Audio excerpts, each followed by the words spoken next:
Hello there, welcome to the Saroy channel, wherever you are in the world, and so much love to each and every one of you.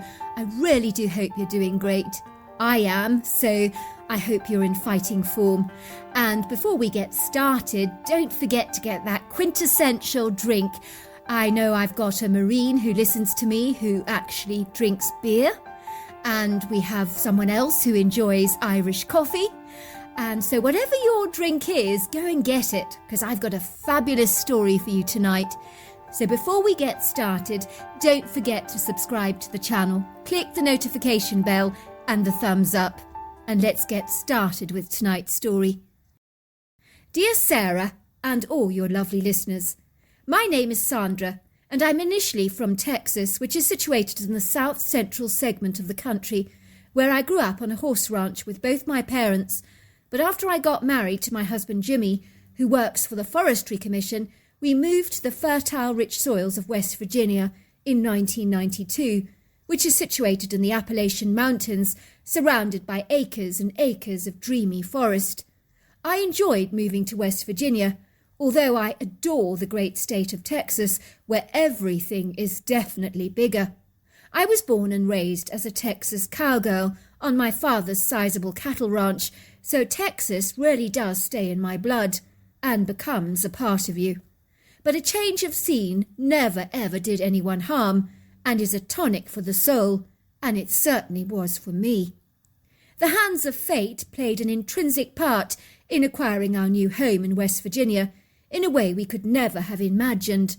At the time, we were renting an attractive house in Charleston, and one afternoon, after taking a scenic drive into the countryside, we decided to drive down this rugged-looking country road with high embankments on either side, heavily flanked by ubiquitous red maple and chestnut oaks, and some areas where Queen Anne's lace was growing in spots, which is viewed as the prettiest weed in the entire world, and it certainly looked attractive on the roadside. As we drove down this lovely road, I had this airy, clairvoyant hunch that I'd been here before, and it was an overwhelming sense of déjà vu. We continued along the road, which opened up into a large valley, surrounded by exquisite mountain ranges and pretty flowery meadows where horses were grazing. Like a jewel in its glistening golden crown, nestled in the heart of this valley, was quite literally the most breathtakingly beautiful house that I've ever beheld in my entire life. This was no ordinary house, as I had seen it before in my dreams, but never physically, and I'd seen it on multiple occasions, which was in itself exceedingly odd, because I wasn't hardwired to be instinctive or intuitive. "It's so beautiful," I gasped. "I have to have this home," I told my husband. "I've been here numerous times in my dreams. I know it sounds crazy and preposterous, but I promise you it's true. It's literally like the house is calling me." "Don't be ridiculous, sweetheart," said Jimmy. "You can't just buy a house that's not on the market. Someone lives here." "I'm sorry, Jimmy, but this is our home. I feel it in my gut and in every fibre of my being. This is our house. I just know it. I feel it. We have to go and see the owner and put in an offer for the home, for it's meant to be ours."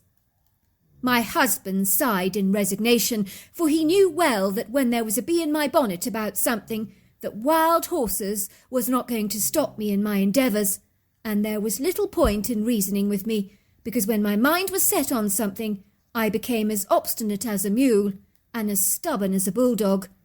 "Very well," he said, "but don't you dare bite my head off if the owners don't want to sell this piece of paradise to us. I know if I was wearing their shoes, I most certainly wouldn't. Who in their right mind would sell a place as exquisitely stunning as this? I know I would hold on to this place for dear life if I owned it." We continued on our way until we arrived at a large open cattle gate with a sign which read Silver Birch Grove, and so we drove through the gate, down a very large precipitous embankment until eventually the ground flattened out and the road became very even. Before long we were parked outside a stunningly magnificent home. We both sat in the car and literally gasped. Close up, the house was even more prepossessing and arresting than we had previously envisaged, and was in remarkably good condition. It was a 3-story square-shaped colonial home, with a door located in the centre, with the same number of double-hung sash windows on either side.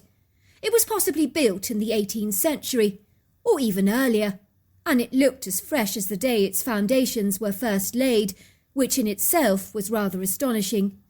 It was as if every single brick in the house had absorbed its rich, colourful history, rather like a sponge, enveloping the place in a beguiling character, charm and presence that can only ever be acquired over many centuries. An old woman with short, curly, silvery hair, a very peachy skin and pale blue eyes, who was clad in a stylish white pair of cotton pants and a soft, flowing navy blue top, complemented by a long string of glistening pearls, was carrying a white fluffy dog under her arm, much like a clutch bag, came out of the large front door. "That must be the owner," I said to my husband. "I think she looks very nice, an agreeable old lady, who just might agree to sell us this house." "Don't get your hopes up," said Jimmy, looking very concerned. "I couldn't bear for you to be disappointed." "Just you wait and see," I told him. "This house is definitely ours. I feel it in my bones."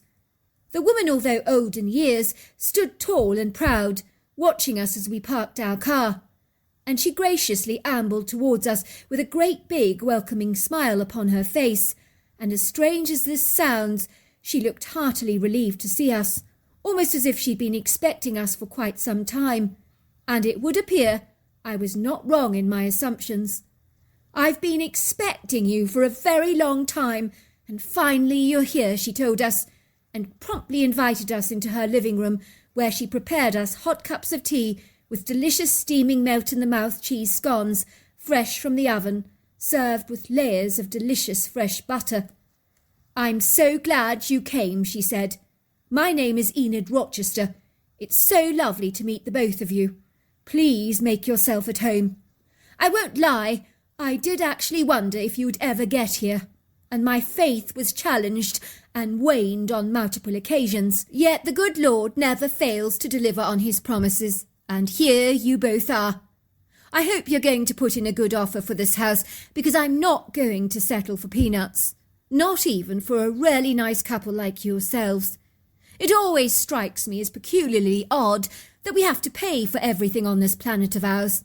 It's something I've never understood. If there are other worlds out there in this galaxy, which I strongly suspect there are, I doubt they have to pay for a thing on their planets. You would think it was our God-given birthright to have everything for free, but needs must. Otherwise I would give you this house for nothing in a heartbeat. I can assure you of that, because you are the perfect couple for this house." I gasped. "How could you possibly know I want to buy your house?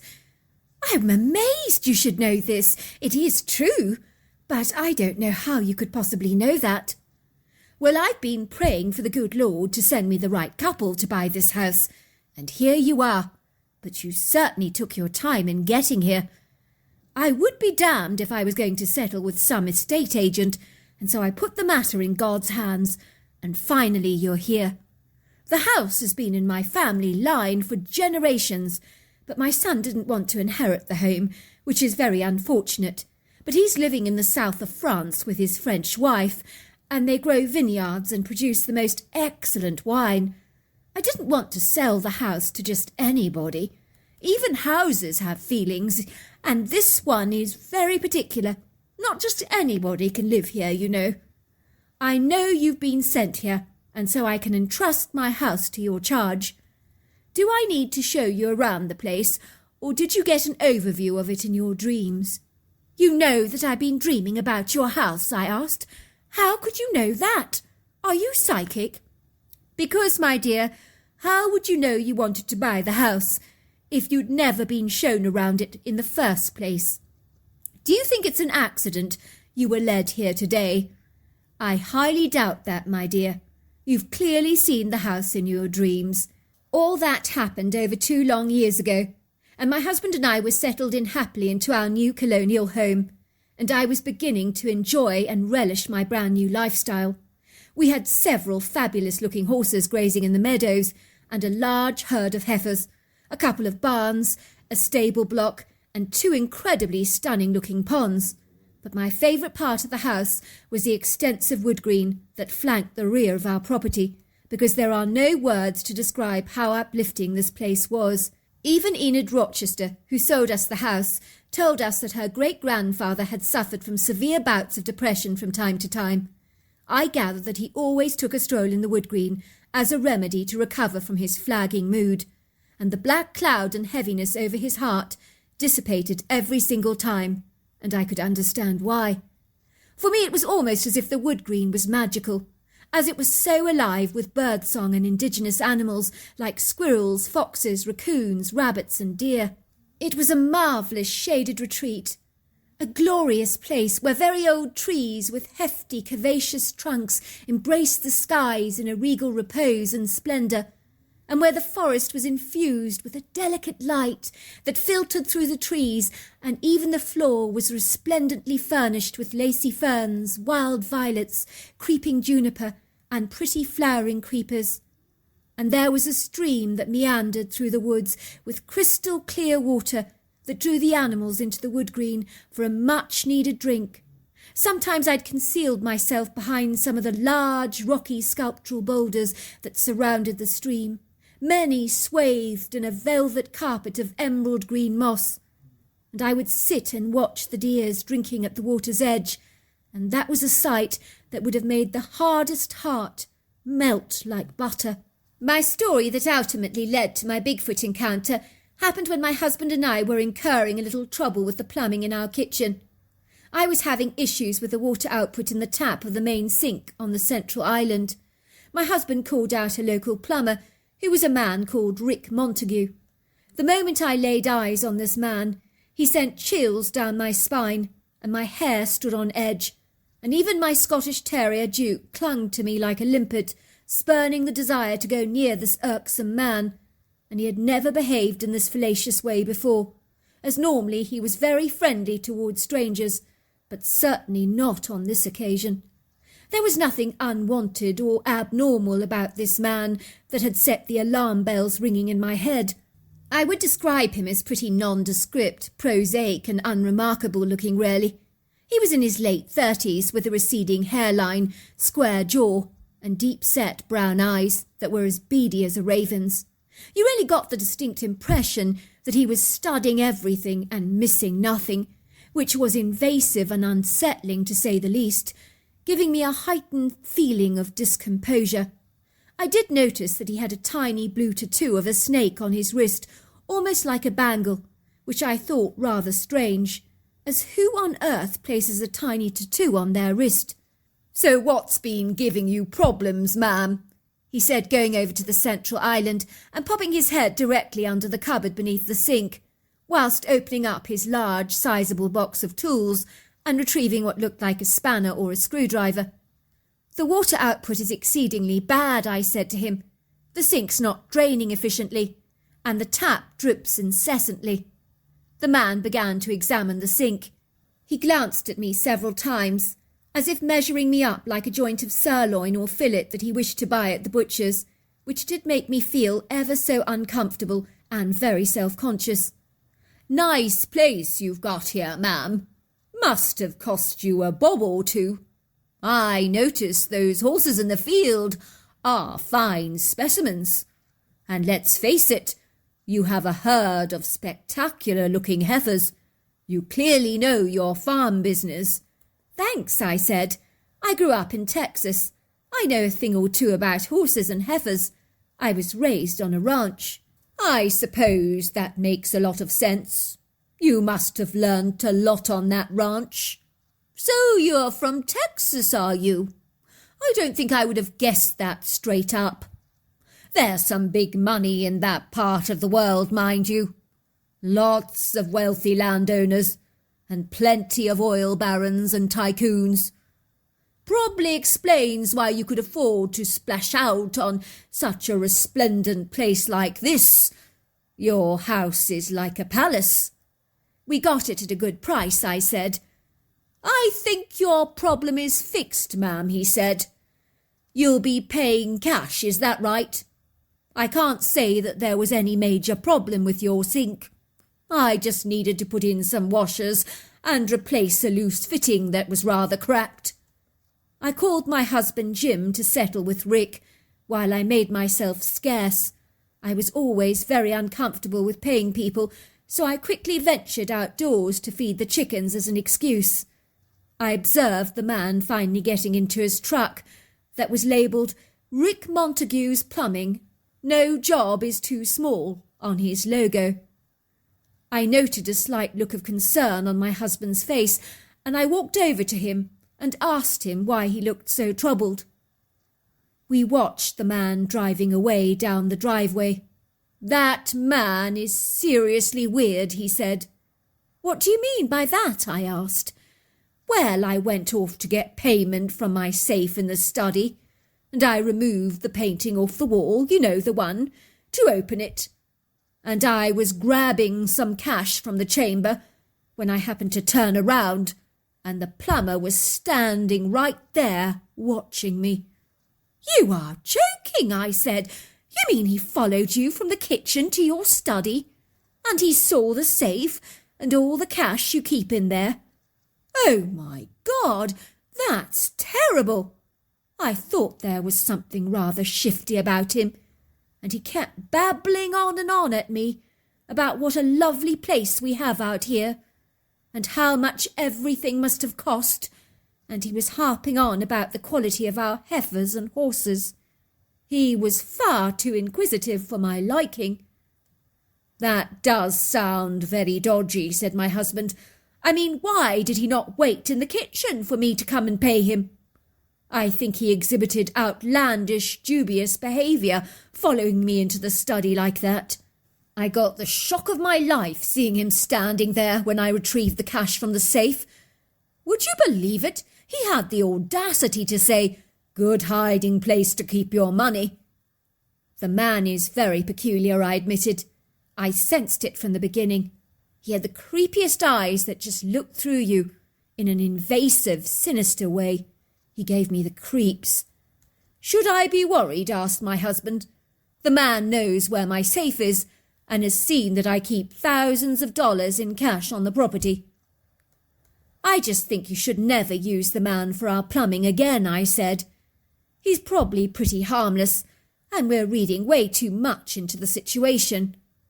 Little did I realise that those words would come back to bite me. One evening at about 10:30 at night, while my husband and I were on the ground floor in the television room, sitting on the couch together and watching a very funny comedy on television. I was wearing my pyjamas and Duke was sitting on my lap. My little dog suddenly sat up very still and began to growl, and his ears perked up and his tail tucked itself tightly between his legs, informing me at once that something was up. That was when we heard someone slamming on the front door really violently hard. It wasn't a gentle, accommodating knock, but rather a demanding, forceful one that was really rather disturbing. "Let me go and see what it is, sweetheart," he said to me, kissing me on the cheek. "You stay there," he said, closing the door behind him. "I won't be long." I could hear my husband at the door, and a man's raised voice mentioning something about a car tyre being flat, and my husband said something about getting jumper leads. I remember sighing, thinking, what now? And then I could hear several feet shuffling in the entrance hall, and my husband saying, "What's this about? No, stop! Leave me alone! Stop! What are you doing? Please, no, stop! Stop! What are you doing?" My heart sank. I knew instinctively something was up, and a terrifying chill ran down my spine. I heard a voice saying, "Is your wife at home?" And my husband said, "No, she's at her sister's house." "Get on with it," came the voice. "Show us the money now, or the worms will be eating you in an hour's time. Now where's the money? Show us the safe." At that moment I heard several gunshots, and in that instant I knew my husband was definitely dead, and I was appalled. No one could survive that many shots. He was beyond help now, as nothing could possibly save him. I was certain of that. Search the house. See if there's anything you want to sell, and we'll load up the van in the back with all the stuff. There's lots of valuables, so go through all the jewellery, look through everything, paintings, valuable furnishings, anything like that. I then heard someone shrieking with delight. There's $30,000, bro, inside the safe. Who keeps that kind of money in their home? I couldn't believe what I was hearing. The men began to chuckle with laughter. I quickly grabbed my dog under my arm and ran through the sliding door on the patio, and was so grateful that my dog wasn't yapping, or my cover would most certainly have been blown. My heart was pounding violently in my chest as I stealthily ran across our backyard, past the silvery pond towards the wood green, which was the only place to hide out until the men were finally gone. I was exceedingly grateful that it was a light night with a full moon and a scattering of silvery stars, as I've always been terrified of the dark since I was a little girl, and hiding out in the forest in the dead of night was most certainly not for the faint-hearted, especially not for me. Finally I reached the woods, and I ambled towards the stream, and hid behind my favourite boulder that is shaped like a massive pair of shoulders, and has always been very comforting to me. I lay low on the ground that was heavily fringed by long brush, and I hankered down in the soft grass, cradling and massaging my dog, who was so terribly frightened, and had become exceedingly quiet. I'd never seen Duke behave like this before, except during thunderstorms, which he's terrified of. He was a sensitive dog at the best of times, and he knew something quite terrible had happened at the house.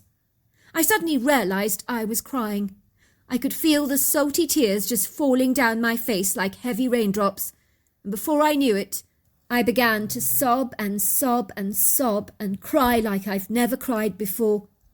The idea that I'd never see Jimmy again invoked in me this overwhelming sense of emptiness and a monumental sense of despair and loss. Why did they have to kill my precious husband, I thought angrily. Why could they not have taken the money and just run?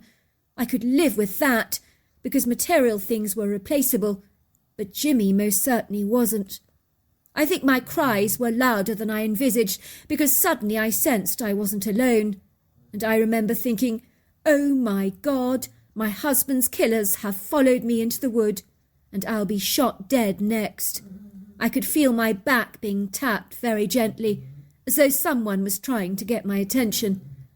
When I looked up through my red eyes and salty tears, I saw the largest creature that I've ever seen in my entire life. I mean, this thing was quite literally colossal.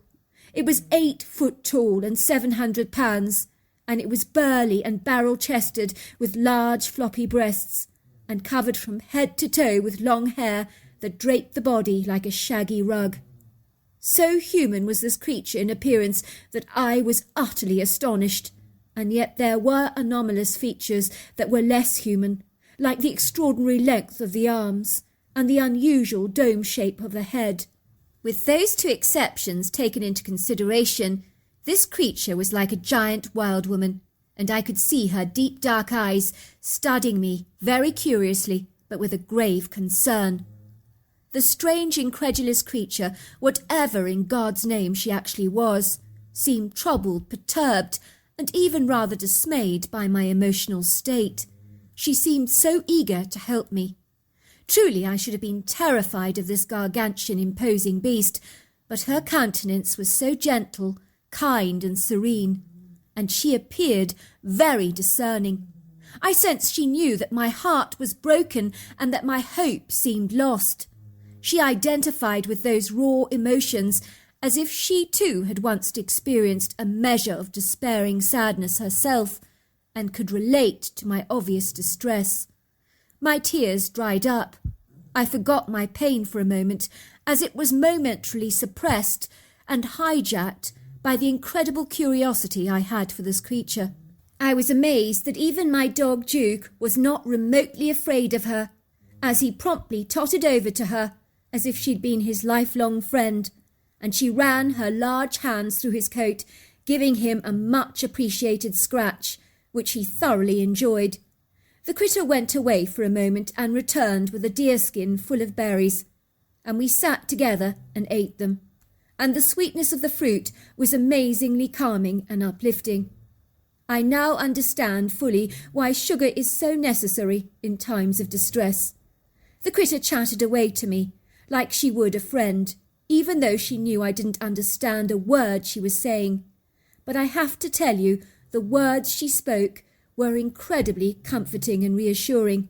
Whatever the wild woman spoke was very definitely an audible language, but the gentle tone of her soft voice was so soothing and melancholy. And before long I fell asleep in the brush, curled up in a fetal position, with Duke nestled in my chest, snoring softly. I woke up to find the morning had suddenly broken, as a soft luminescence filtered through the trees and dappled the floor in flecks of light, much like you'd see on a crystal ball or a disco light, in the kind of prisms that you see in the pretty moving dots of colours. The wild woman was sitting down with her large torso propped up against a tree trunk, just watching and observing me. I got the sense she'd been guarding me throughout the night, and when I looked up she eyed me with these warm, benevolent, congenial eyes. I felt so pleasantly warm and cosy, despite the fact that there was a cool breeze blowing mellowly through the trees, and it was like the branches were swaying so delicately, with a graceful, almost poetic rhythm, and I'd never seen the forest more beautiful in my entire life. I looked up towards the stream, and saw a mother doe and her fawn drinking at the water's edge, and they didn't seem unhinged by our presence on the opposite side of the bank. Everything was exquisite, and the wild woman made me feel so safe and secure and protected. I didn't want to return home, for this place was exquisite, and I knew our colonial house was now a site of a grisly crime. I couldn't bear the thought of returning back home to see my husband's dead body in a heap on the floor. I closed my eyes tightly, trying to shut out those hideous thoughts, and fell fast asleep again. All of a sudden I was awoken to my husband's voice calling me. At that moment I thought I had to be dreaming. No, this couldn't be true. My husband was definitely dead. But the sound got ever closer, and I could hear my husband's footfall walking through the woods. The wild woman looked at me and nodded, and then she just glided away. "Sandra!" my husband called. "Duke! Duke! Sandra! Sandra!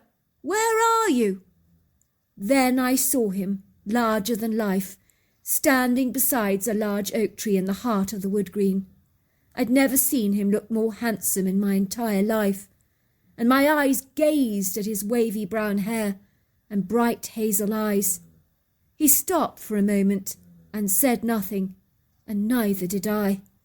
We stared at each other as if seeing each other for the very first time, and then in an instant we ran towards each other and embraced in each other's arms, and he lifted my legs up to his hips and whirled me around and around as if we were on a merry-go-round. I looked up to see the wild woman glancing at us beyond the trees, and she looked genuinely happy for me, as if she could sense the energy of my joy, and my mood had changed. I noted she was keeping Duke busy by giving him another back scratch, and he appeared to be in seventh heaven. "I thought you were dead," I said to my husband. "I heard gunshots. No one could survive that. I ran into the woods to hide while those men ransacked our home. What happened?" Fortunately, the gunshots were only fired yards away from me. It scared the hell out of me, I have to say.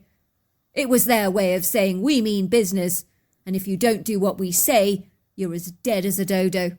So they didn't shoot you at all? No, they dragged me to the safe, forced me to open it. Then they grabbed the money. They put tape over my mouth, and they bound the back of my arms and legs with it. One man stood guarding over me. He was holding the rifle to my head all the time. I noticed the men were all wearing black balaclavas, but I saw one of them had a snake tattoo on his wrist that I observed immediately. That happened when the material of his long-sleeved T-shirt lifted up. "Oh my goodness," I said. "It was that nefarious plumber. What was his name? Rick Montague, that's right. He was behind all this. I knew that man couldn't be trusted. How on earth did you get free from your shackles?" "Well, the men were all packing up the truck with all our expensive stuff, the television, silverware, jewellery, you name it, art pieces and vintage furniture. And then out of the blue the police arrived on the scene and surprised all the men. They were all arrested and cuffed and taken to the station." "My word! I don't understand. No one could have possibly known we were in trouble." "Well, someone did," said my husband. "It was Enid Rochester. You know, that lovely old woman we bought the house from. It turns out that she has a one-way phone line to God. I gather she has amazing visions. She sees things, and the sheriff has used her in numerous police investigations to arrest people." "You're joking," I said. "No, I'm not," said my husband. "The sheriff told me that Enid once contacted him to tell him that she had a vision that the old church had been set alight by an embittered member of the congregation who had an axe to grind with the pastor there. And sure enough, she was right, and the church was rescued from being burnt down. Another time she told the sheriff that a youth was vandalising a graveyard, and the sheriff arrested the young man responsible, who was spraying the graves with red swastikas. Last night, when those insidiously evil men knocked on our door, Enid was having visions that her old house was being robbed, and she said the man causing the burglary had a snake tattoo on his wrist. She phoned the sheriff to tell him, and he sent backup to our house immediately." "My word," I said, "that woman seriously has a gift. That's incredible." Then I proceeded to tell my husband my amazing story. Whatever way you look at it, I'm inclined to think we were being angelically protected. All these years later, my husband and I still live in our colonial home. We have 2 grown-up daughters that have now flown the nest. And I know that the creature I encountered that night was a Bigfoot, who my daughter claims to have seen when she was a little girl. And she told me the creature was very inquisitive about her. She told me she was never afraid and described the creature as magnificent, lofty and majestic. I do wonder if she saw the wild lady that helped me on that inauspicious night. So there you are. That's my story. What an incredible story. Don't forget to subscribe to the channel. Until next time, goodbye and good night.